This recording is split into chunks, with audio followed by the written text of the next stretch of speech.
रसूल करीम सल्लल्लाहु अलैहि वसल्लम ने इरशाद फरमाया, सल्लल्लाहु मिन फदलिही, अपने रब से हमेशा फजल का सवाल करो।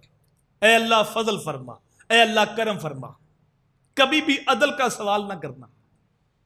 अगर वो अदल करने पे आ गया ना तो फिर किसी की नहीं बनेगी। इसलिए मियां साहब ने कहा था, अदल करें ते थर थर कंबन, उचियां शाना वाले, फजल करे ते बख्शे जामन, मैं वर्गे मुंह काले।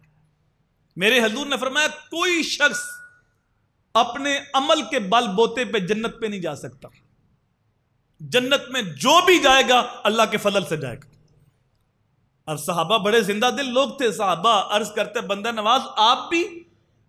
मेरे हजूर ने फरमाया, हां मैं भी, लेकिन मुझे अल्लाह ने अपनी रहमत से डांप लिया है। मैं भी अल्लाह के फजल से जन्नत में जाऊंगा, लेकिन मुझे अल्लाह ने अपनी रहमत से डांप लिया है।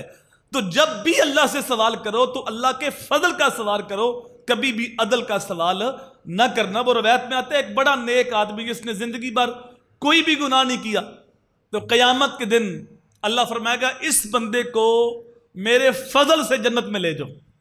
वो अर्ज करेगा, बारी तला फजल से नहीं, अदल से, मैंने तो गुनाह किए ही नहीं, नेकियां ही नेकियां हैं। तो अल्लाह फरमाएगा, इसकी सारी नेकियां एक पल्ले में रखो, और जो मैंने इसको नेमतें दी थी उन नेमतों में से एक नेमत दूसरे पलड़े में रखो। अब अल्लाह की नेमतें तो इतनी है कि इंसान गिन नहीं सकता। इन तउद्दू नेमत अल्लाह है ला तुहसूहा, अगर तुम अल्लाह की नेमतों को गिनना चाहो तो गिन नहीं सकते।